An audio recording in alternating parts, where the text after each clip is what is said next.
اس کی جگہ آج پاکستان کے وہ حالات ہیں جو باہر کی دنیا کہہ رہی ہے. بھولیں جو پاکستان کے اندر لوگ کیا کہہ رہے ہیں. جو باہر کی دنیا وہ کہہ رہی ہے کہ پاکستان کو اگر قرضے دیں گے تو وہ قرضے واپس کرنے کا جو ڈیفالٹ ریٹ ہے وہ 100% ہے. جب ہم تھے اقتدار میں تو 5% تھا. تو آج 100% کا مطلب کہ اگر آپ پاکستان کو قرضہ دیں گے تو 100% چانس ہے کہ پاکستان قرضہ واپس نہیں کر سکتا. اس کا مطلب کہ باہر سے نہ کوئی انویسٹمنٹ پاکستان میں آئے گی.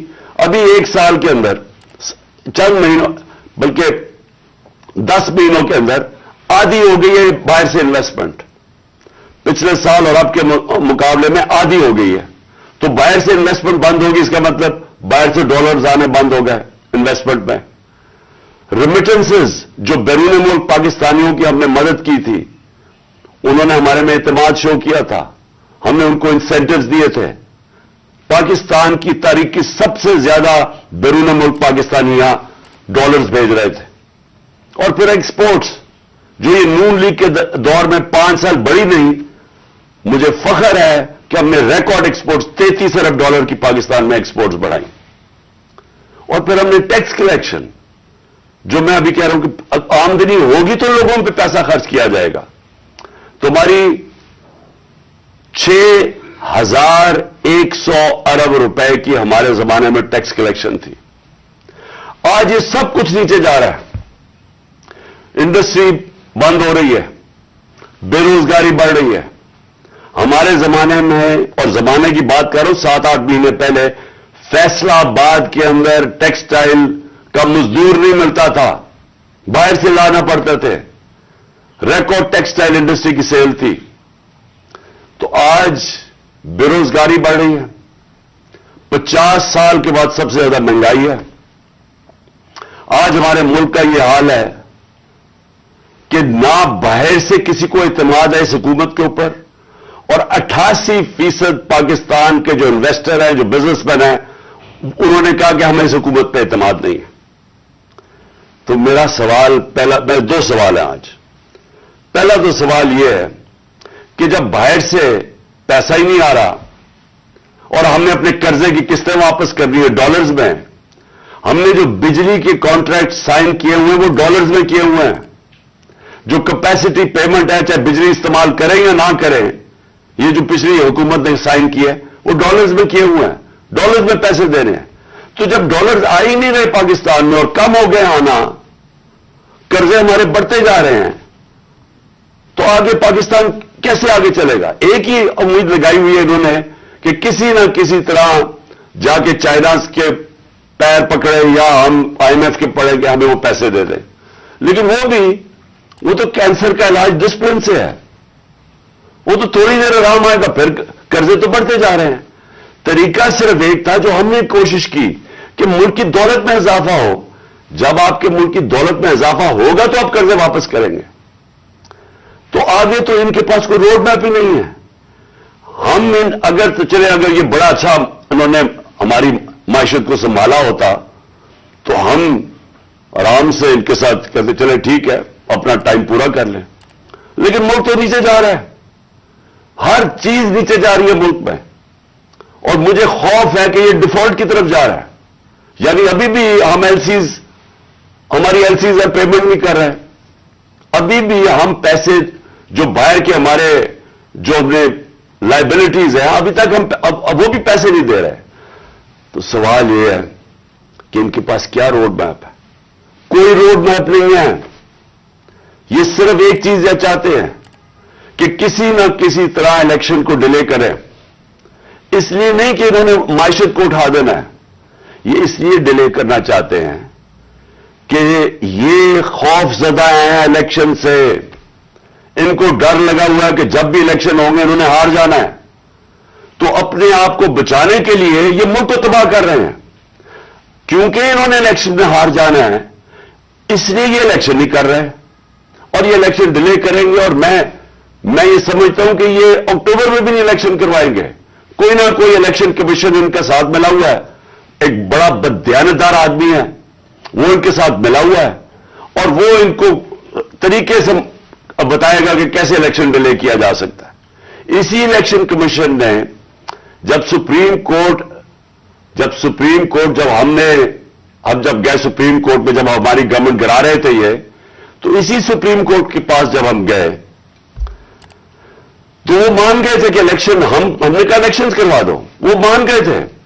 اس الیکشن کمیشن نے وہاں جا کے کہا کہ جی میں 7 مہینے تک الیکشن نہیں کروا سکتا، اور اس کی بیسس پہ الیکشن نہیں ہوئے. آئین، پاکستان کا آئین کہتا ہے کہ الیکشن کمیشن کو سارا وقت تیار ہونا چاہیے 90 دن میں الیکشن کروانا، اور میں یہ سمجھتا ہوں کہ یہ پوری کوشش کرے گا ان کے ساتھ مل کے کہ کسی نہ کسی طرح یہ الیکشن کھینچے. ان کو کوئی پاکستان کی فکر نہیں ہے، کیونکہ ان کے پیسے باہر پڑے ہوئے ہیں. روپیہ گرتا ہے، ان کے پیسے ڈالر میں، ان کی دولت میں اضافہ ہوتا ہے. ان کو کوئی فکر نہیں ہے کہ اگر ملک نیچے جاتا ہے تو انہوں نے تو پھر باہر چلے جانا ہے. یہ تو ہمیشہ جب مشکل آتی ہے ان کو پر کوئی کیسز ہوتے ہیں باہر بھاگ جاتے ہیں. تو لیکن میرا جو سوال ہے کہ کون ذمہ دار تھا اس کا؟ کس نے ایک چلتی ہوئی حکومت جو اچھی بلی جو میں خود آپ کو بتا رہا ہوں، اور یہ آپ اکنامک سروے آف پاکستان میں دیکھ سکتے ہیں کہ ہماری پرفارمنس کیا تھی. میں نہیں اگر کہہ رہا تو آپ خود دیکھ سکتے ہیں. اس حکومت کو سازش کر کے، بیرونی سازش کا حصہ بن کے، کون ذمہ دار ہے اس کا؟ اس کا ایک آدمی ذمہ دار ہے، اس کا نام ہے جنرل باجوہ. میں اس کے خلاف اس لیے نہیں بات کرتا تھا، آرمی چیف تھے. آرمی چیف کے خلاف آپ کیوں نہیں بات کر سکتے؟ کیونکہ فوج کو برا نام نہ آئے. ہم سب سمجھتے ہیں کہ اس ملک کو، جو میری طرح کے لوگ، آزاد ذہن کے لوگ ہیں، ہم تو اپنی فوج کو چاہتے ہیں مضبوط ہو. ہماری تو ساری پوری کوشش ہے کہ مضبوط فوج ہو تاکہ ہم آزاد ملک رہ سکیں. تو اس لیے ہم چپ کر کے بیٹھے رہے اور یہ سارے تماشے دیکھتے رہے کہ کیسے سازشیں ہوئی، کیسے لوگوں کو بتایا گیا. میں آپ کے سامنے ذرا ایک چھوٹی سی کلپ دکھانا چاہتا ہوں کہ اگر آپ کو کوئی شک ہے کہ ہوا کیا، تو پہلے تو الیکشن سے پہلے، ہماری حکومت گرانے سے پہلے، 4 نون لیگ کے جو بڑے نام ہیں انہوں نے کیا کہا. ان سے جب پوچھا گیا کہ جناب آپ نو کانفیڈنس موشن کامیاب ہو سکتی ہے اسٹیبلشمنٹ کے بغیر، کہ یہ جو ساری سازش ہوئی تھی اس میں ہم کسی کو اور کو نہ کہیں، ایک آدمی کے فیصلہ کرتا ہے، وہ تھا آرمی چیف اس وقت کے جنرل باجوہ. انہوں نے یہ فیصلہ کیا ہمیں ہٹانے کا. کیا وجہ تھی اس کے پیچھے؟ کیا یہ سمجھتے تھے کہ واقعی شہباز شریف اور یہ اسحاق ڈار کوئی بڑے جینیسز ہیں جو آ کے ملک کو ہمارے سے بہتر چلا لیں گے؟ کیا وجہ تھی کہ انہوں نے ایک سٹنگ گورنمنٹ کو گرا دیا؟ ہمارے لوگوں کو آ کے، وہ جس طرح ابھی مصطفیٰ کوکر نے بتایا کہ بیپ کے ممبرز اور ایم کیو ایم کے ممبرز اور شہزان بگٹی، سب کو پتا تھا کہ یہ تو جدھر حکم ملے گا ان کو اسٹیبلشمنٹ سے، انہوں نے ادھر جانا ہے، تو ان کو ادھر جا کے بھیج دیا کہ جناب آپ جا کے ادھر چلے جائیں، اور گورنمنٹ گر گئی. تو میرا اگلا سوال یہ ہے، جب گورنمنٹ گر گئی اور پھر ان کو یہ چیز کا علم ہوا کہ عوام ہمارے کے ساتھ آگے کھڑی ہو گئی، 10 اپریل کو پبلک سڑکوں کے اوپر نکلائی، لوگوں نے ان چوروں کو ریجیکٹ کر دیا، بلکہ ہماری مقبولیت بڑھنی شروع ہو گئی اس لیے کہ لوگ ان کی جب شکلیں لوگوں نے دیکھی، پھر سے مسلط کیا گیا ان کو عوام کے اوپر، تو لوگ ہمارے ساتھ اور جڑنا شروع ہو گئے، بڑے بڑے جلسے شروع ہو گئے. اس کے بعد الیکشن جب کروائے گئے تو الیکشن کے ریزلٹس میں اس کے باوجود کہ پوری کوشش کی گئی اسٹیٹ مشینری اس کو ان کو جتانے کے لیے، اس کے باوجود ہار گئے. قوم نے اپنا ورڈکٹ دے دیا، دوسرا الیکشن ہوا اس میں بھی ہار گئے. لیکن مجھے جو افسوس کی بات ہے کہ بجائے ایک سمجھے کہ جناب جنرل باجوہ آپ نے غلطی کر دی ہے، آپ کو عقل کل تو نہیں ہے، آپ دیکھ رہے ہیں کہ لوگ کدھر کھڑے ہیں. انہوں نے ہمارے اوپر جو ظلم کیا ہے، جس طرح ہمارے اوپر ظلم کیا گیا